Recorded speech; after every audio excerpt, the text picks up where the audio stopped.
I'm Teisha Bader with Shalom TV's news update for Monday, January the 6th, 2014. U.S. Secretary of State John Kerry left Israel today after 4 days of meetings with Israeli and Palestinian leaders in an effort to lay the foundations for an outline or framework agreement that would deal with the core issues that remain unresolved between the two sides, like borders, security, the issue of refugees, Jerusalem, mutual recognition, and an end to all claims. After meeting with Israeli Prime Minister Benjamin Netanyahu and with Palestinian Authority President Mahmoud Abbas separately several times over the weekend, Kerry said progress was being made, although it didn't seem like an outline or framework agreement had been reached. After meeting with Abbas for the second time on Saturday night, Kerry said the two sides were not there yet, but were making progress, and that he remained hopeful that the talks have begun to flesh out and even resolve some of the issues. Kerry said that is the name of this game. This is hard work. There are narrative issues, difficult, complicated years of mistrust that have been built up, all of which has to be worked through and undone. And a pathway has to be laid down on which the parties can have confidence that they know what is happening and the road ahead is real and not illusory. Yesterday, Kerry also made a quick trip to Saudi Arabia and met with King Abdullah, who said his country would support the American efforts. Kerry said before leaving Riyadh Airport that he was grateful that Saudi Arabia and the Arab League as a whole would be significantly involved in helping build support of the U.S. efforts regarding a deal. In a press conference held in Jerusalem yesterday, the Times of Israel reports that Kerry called his overall trip to the region a productive couple of days with very, very intensive talks. He also said that both Abbas and Netanyahu had made, quote, important and courageous decisions, difficult decisions. Kerry said in the end, all of these core issues fit together like a mosaic, like a puzzle, and you can't separate out one piece or another. He added that the last pieces may decide to fall into place or may fall on the floor and leave the puzzle unfinished. Meanwhile, the Jerusalem Post reports that Israeli Prime Minister Netanyahu hinted that he might be willing to give up uninhabited land in the West Bank as part of a peace deal with the Palestinians. The Post said that Netanyahu gave that impression during a closed-to-the-press Likud faction meeting this morning, and cited several Likud Knesset members who said that the Prime Minister spoke against annexing any part of the West Bank at this stage of the negotiations. The Post also said Netanyahu stressed the need to maintain Israeli control over large settlement blocks in Judea and Samaria, as well as areas of historical and strategic importance like in Hebron. The Prime Minister also reportedly said that it was premature to discuss land swaps at this stage. Israel Radio reports that a rocket was fired from the Gaza Strip into southern Israel this morning. The rocket reportedly landed in an open area in the Eshkol Regional Council. No damage or injury was reported. Former Israeli Prime Minister Ariel Sharon remains in critical condition. His health is said to be worsening.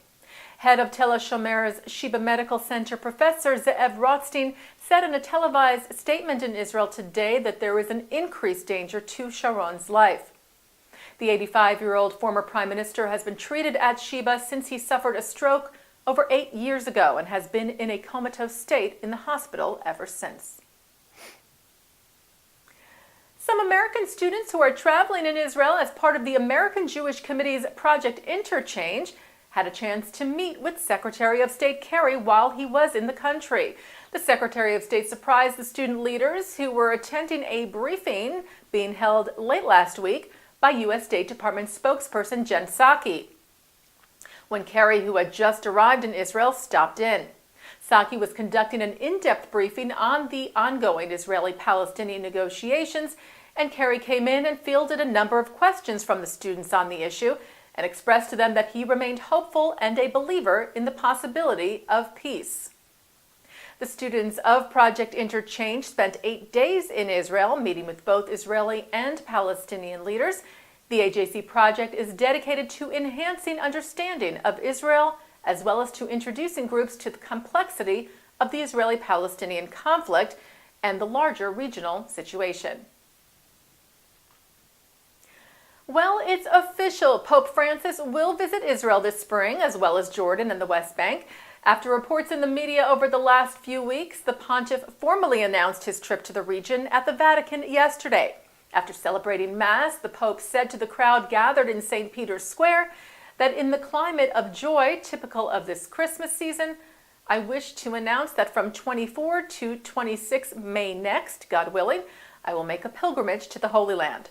Francis said he would visit Amman, Bethlehem, and Jerusalem during the trip, and that the Jerusalem portion of the visit would include an ecumenical meeting held at the Church of the Holy Sepulchre with the representatives of all the Christian churches of Jerusalem, together with Patriarch Bartholomew of Constantinople. The pontiff said the main purpose of the visit would be to mark 50 years since the meeting in Jerusalem between Pope Paul VI and Patriarch Athenagoras that took place on January the 5th of 1964. Paul VI was the first pontiff to visit Israel. Delek Group and Avner Oil, the drilling partners behind Israel's Leviathan gas reservoir, signed a $1.2 billion sales agreement with the Palestine Power Generation Company, or PPGC. The agreement was signed yesterday at the American Colony Hotel in Jerusalem. According to it, the PBGC will buy around 4.75 billion cubic meters of gas for a 20-year period that will fuel a future power plant in the West Bank Arab city of Jenin.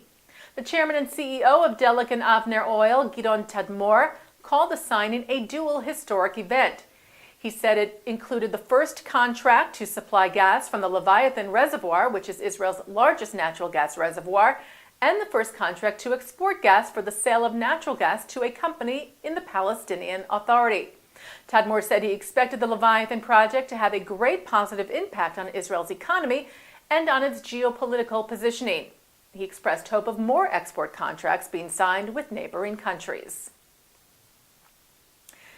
The Times of Israel reports that a group of young Israelis are putting politics aside and collecting life-saving winter supplies for the many Syrian refugees of the region. Operation Human Worth is being spearheaded by several Israeli youth groups, including Hanoar HaOved and Dror Israel, as well as Israeli Flying Aid, which is the Israeli global humanitarian organization.